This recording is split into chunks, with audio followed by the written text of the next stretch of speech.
everyone, this is Fantasy-esque and welcome back to Niche Faerie Flowers. Before we begin, I want to say a very special welcome to my channel members. Thank you so much for your support. I appreciate it immensely.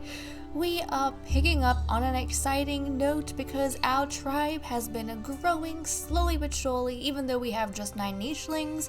That is fine because we have secured a match in our king and his half-sister mate, which is a little bit weird to say, but that's how things are working out currently. And to be fair, it's kind of a common scenario in a lot of niche tribes.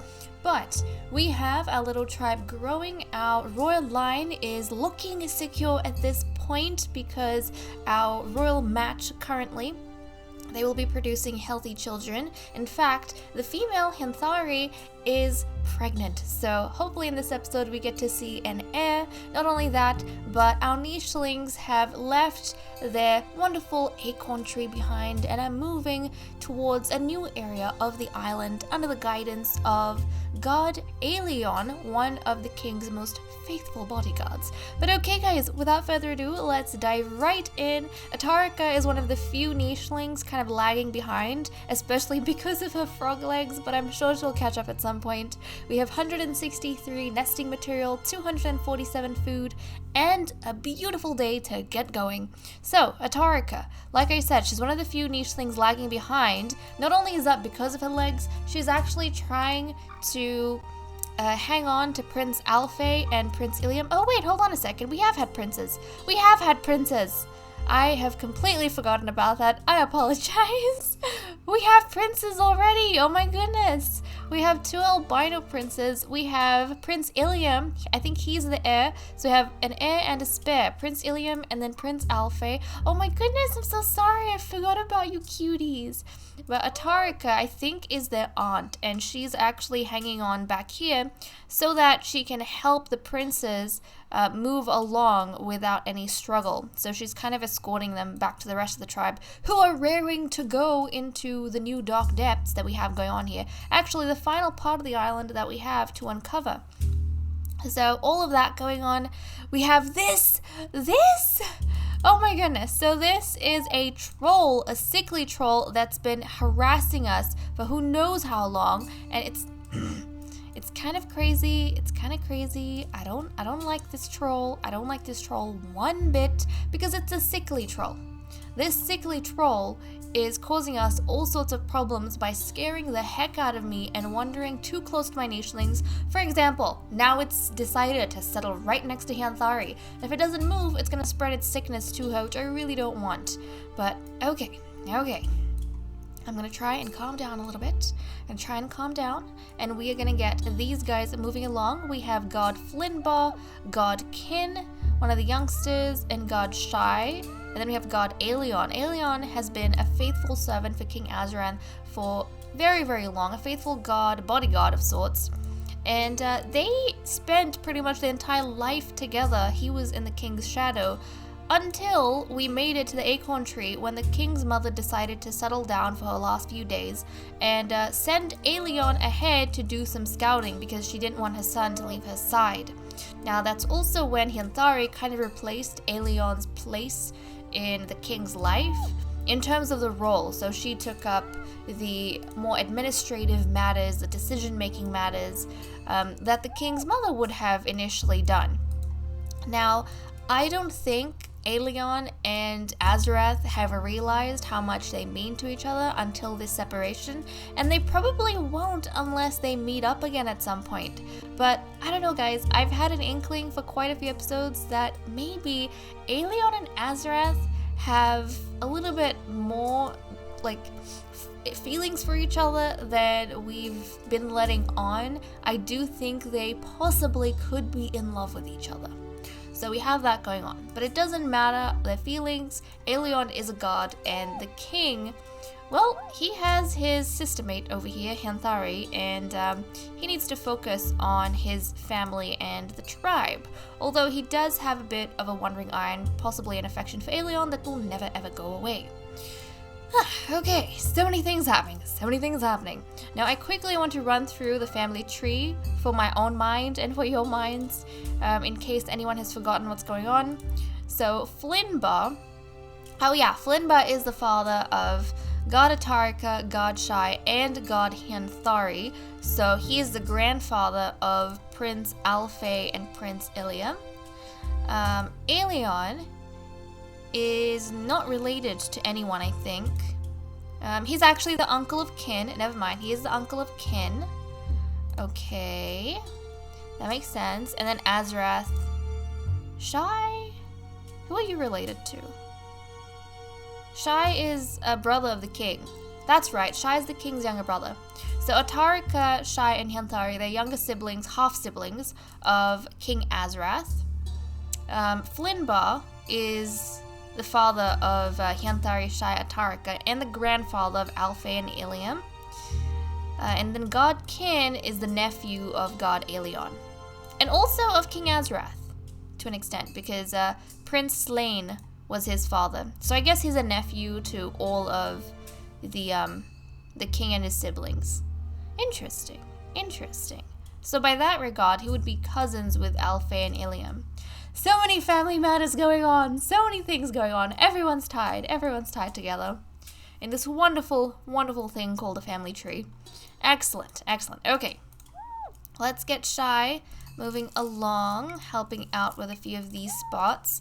And Flinba is gonna move. Oh, hello. I think we know of that nicheling. We have seen him the past episode or so, but he doesn't have the traits we require, so I think we are letting him be. Okay, Aelion, let's come this way. We'll get Kin, his nephew, to stick by him right over there. How many nichelings do we have that are getting older? Well, the king, Flinba, and Aelion. So we have 3 nichelings who kind of towards the older population, and the rest are fairly young. 6 or so of our nichelings are young. So that's kind of decent. We can work with that. Okay, let's start the day. Oh my goodness! You cursed blind troll! You have made Hianthari sick! How could you make Hianthari sick? I seriously hope... Okay, this troll is gonna die pretty soon. I don't want our nichelings to waste energy attacking it or anything. So I'm gonna let them be. Prince Aelion, let's try and come this way. Your little brother. Oh, your little itty bitty brother. He's gonna try his best. I think these two are gonna stick around here to guide the young spare, Prince Alfei, towards the rest of the tribe. I don't think they want to abandon him. But our albino royal line is definitely continuing, which is kind of good to see. Hianthari, she's ready to give birth, so I'm actually going to rush her to this nest over here so she can be safe. And I need to make sure nobody's next to her, otherwise they're going to get sick. But Azrath, let's get that bit of food. So Azrath is hanging around, and again, there is this huge distance between Aelion and him. They have not met since Aelion was sent forward to scout before the queen, before the previous, the king's mother passed away, so yeah, they haven't seen each other, but I think that affection they had, which they never kind of told each other about, has always been there, and it might possibly come out if they ever see each other again. But, so sad. Okay, Flinba. Oh, I'm gonna be so sad when Flinba dies. I'm gonna be so sad. Because Flinba has just been around for so long, you know? It feels kind of weird if Flinba just suddenly isn't here anymore.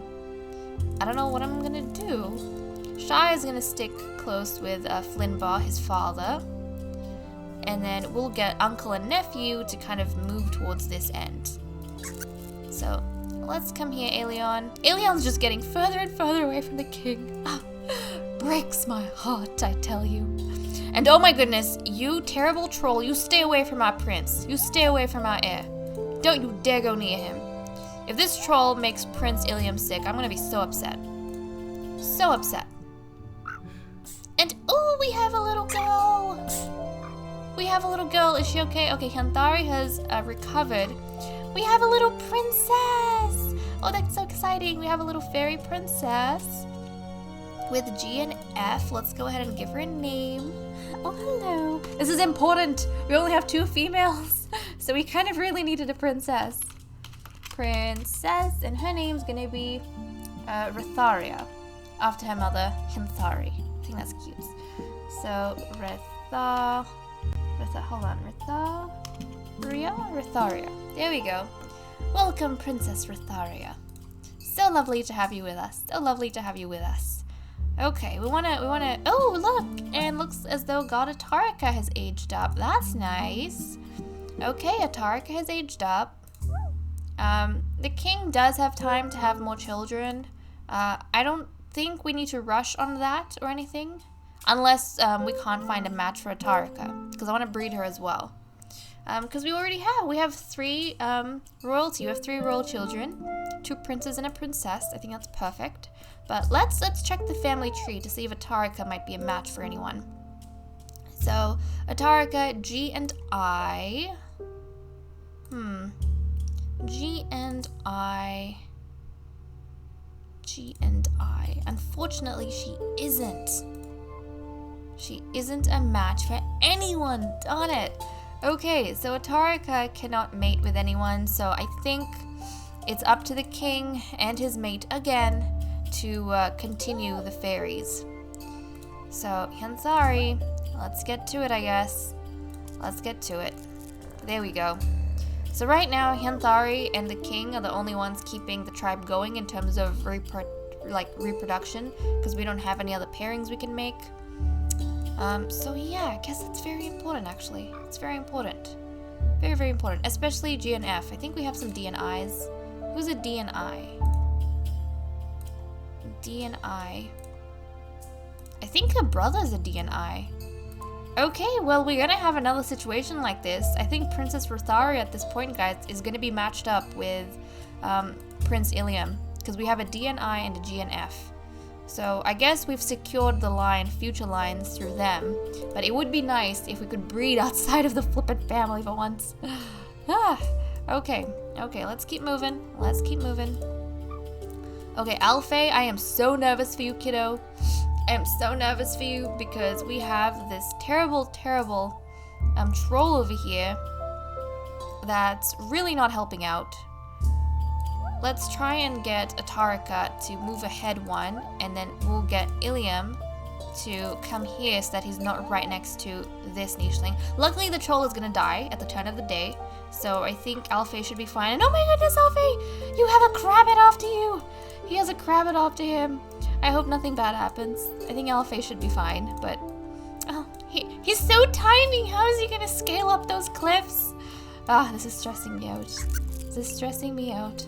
Okay, Atarika is gonna stick close by them, although I think at this point Alfei can keep an eye on his brother, so really they don't have to freak out too much. I think Aelion can keep track of his brother Alfei. Okay, let's clear away these grasses, move there. We'll get Aelion to come here and clear these. And then I think I want to try and move Prince and Aelion. Like, I want them to meet again before the king passes away, before Aelion passes away. But I don't know if that's going to happen, guys. I don't know if we're going to be able to make that happen. Okay, Shy, let's get you to clear away these spots. Oh, so many bunnies! So many bunnies! Okay, Hanthari's going to do a little bit of adventuring on her own. And I think, it's Flynnbaugh's last day, everyone. It's Flynnbaugh's last day. But you know what? He's next to his daughter, Hanthari.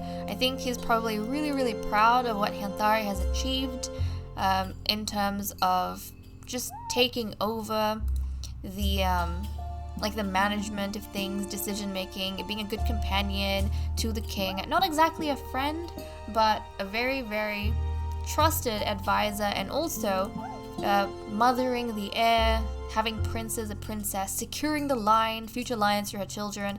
I think he's really proud of that, and I'm glad at least he got to see his 3 grandchildren before he's gonna pass away. I think he's never seen the princes, actually. He's heard about the princes because he was out adventuring when the princes were born, but he has seen the princess, so that's kind of adorable.